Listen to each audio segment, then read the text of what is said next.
Hello à tous, j'espère que vous allez bien. Alors aujourd'hui, on va parler de confiance en soi. Mais avant, pour celles et ceux qui ne me connaissent pas, je me présente. Je m'appelle Laetitia et j'ai créé l'Étincelle Coaching pour accompagner les personnes sensibles et hypersensibles comme moi à créer une vie plus sereine et épanouie malgré les défis que représente cette grande sensibilité et notamment le manque de confiance en soi. Le manque de confiance en soi touche une grande partie de la population. Alors, je m'en doutais, mais c'est en faisant des recherches que je m'en suis aperçue que c'était la réalité. Et donc ça, c'est quand même assez fou que ça touche autant de personnes dans le monde.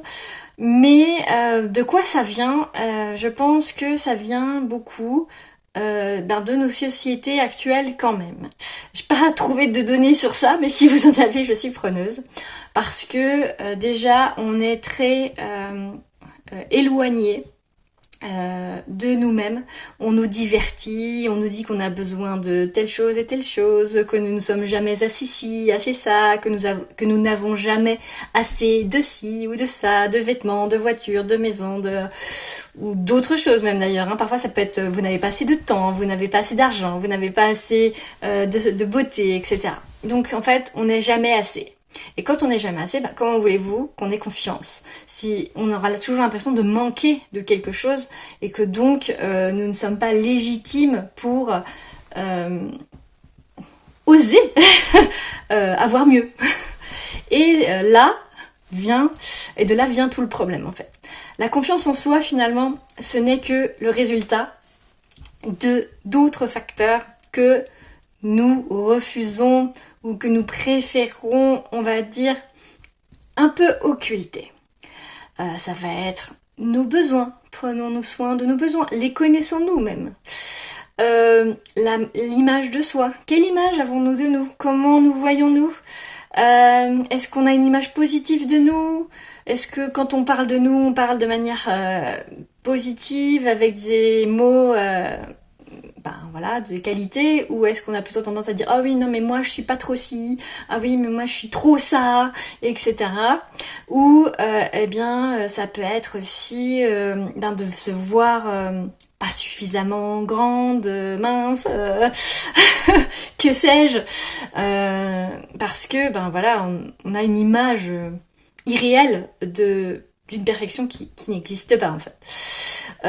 Donc voilà. C'est finalement avoir une image de soi bien, qui amène à avoir finalement un amour de soi construit sur la reconnaissance de ses qualités, qu'elles soient physiques, morales, mentales, cet accord avec nos valeurs, avec nos besoins aussi. Voilà, on va s'aimer suffisamment, pas de manière malsaine, mais vraiment justement, c'est très très sain de s'aimer et de ne pas attendre finalement que ce soit l'extérieur qui nous valide, l'extérieur qui nous montre que nous sommes aimables, l'extérieur qui nous montre que nous avons de la valeur. Et ça, c'est quelque chose que beaucoup de personnes attendent, c'est la reconnaissance de l'extérieur. Mais si vous attendez autant cette reconnaissance de l'extérieur, c'est qu'elle ne vient pas de l'intérieur. C'est QFD. C'est que parfois en fait, vous avez trop besoin que les autres valident qui vous êtes et finalement cette validation, c'est vous qui devez vous l'apporter. Votre valeur, elle est inextinguible, elle est là en fait. Il n'y a pas besoin de prouver quoi que ce soit. Et sauf qu'on est dans une société qui est là, à qui on doit toujours prouver des choses. Et ça, c'est très très fatigant.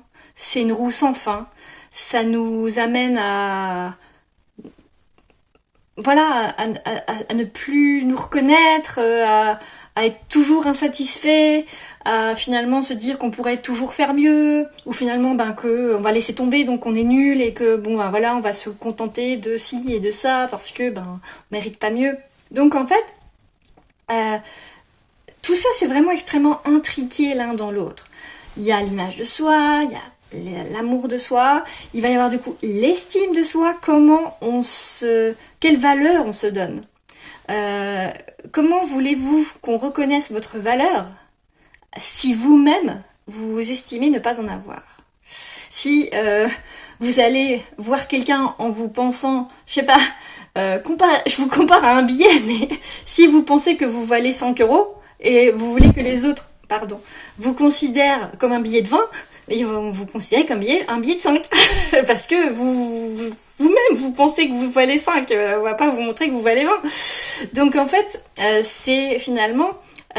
avoir conscience de sa valeur va faire que vous allez agir et incarner cette valeur et donc que les autres vont ensuite vous la projeter telle que vous l'amenez vous. Et ça, c'est vraiment cette conscientisation du fait de penser que ce que vous cherchez se trouve à l'extérieur et que ça va vous l'apporter comme si vous aviez un vide et que on allait vous le combler, alors qu'en fait c'est en arrivant avec une carafe pleine que vous pourrez dire voilà voilà qui je suis, voilà je peux vous donner un petit peu je vous montre un petit échantillon de moi-même, mais sans finalement être en manque de quelque chose. Vous allez être complet suffisamment comme vous êtes. Et donc, eh bien, cette estime de vous, eh bien, elle va se construire sur l'amour de vous, l'image de vous que vous avez de vous. Et elle va, par exemple, si vous vous dites je suis quelqu'un qui n'aime pas le risque. Et après, vous vous demandez pourquoi vous n'avez pas confiance en vous. Alors que pour vous, avoir confiance en soi, c'est oser faire des choses. En fait, j'ai envie de vous dire, vous vous êtes donné la réponse. C'est-à-dire que si vous vous définissez comme quelqu'un de peu courageux, évidemment que vous n'allez pas avoir confiance en vous. Ça paraît logique, parce que ça va finalement aller à l'encontre de la définition que vous avez de vous-même. Si vous parlez gentiment, si vous êtes bienveillant envers vous, si vous prenez soin de vos besoins, qu'ils soient physiques, moraux, mentaux, eh bien, vous allez forcément gagner en estime de vous. Vous allez agir plus en cohérence avec la personne que vous aimeriez être. Vous allez plus oser. Quand vous allez vous présenter, peut-être allez-vous mieux vous habiller, mieux vous tenir, etc. Donc en fait, vous allez incarner cette nouvelle version de vous qui sera votre moi 2.0, la version mise à jour, la version améliorée que vous souhaitez avoir. Et donc, pour la finalité, vous allez gagner en confiance en vous, parce que la confiance en soi, finalement, elle hérite de toutes ces choses, de l'estime de soi, de l'image de soi, de l'amour de soi. J'espère que je ne me suis pas trompée. Et avec tout ça, c'est votre bagage pour avoir confiance en vous et vous allez faire. La confiance en soi, en fait, c'est le résultat.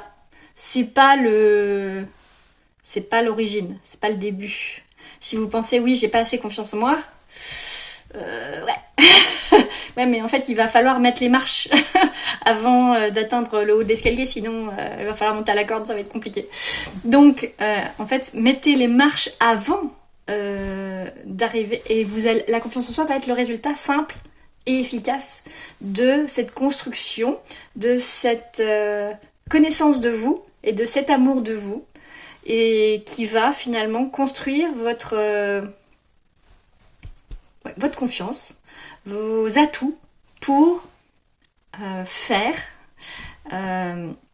incarner dans la réalité, dans la matière, dans la vraie vie, cette confiance en soi. Vous allez peut-être, je sais pas, oser postuler à ce poste, oser parler à cette personne, oser changer de pays, de maison, de métier, peu importe quoi en fait.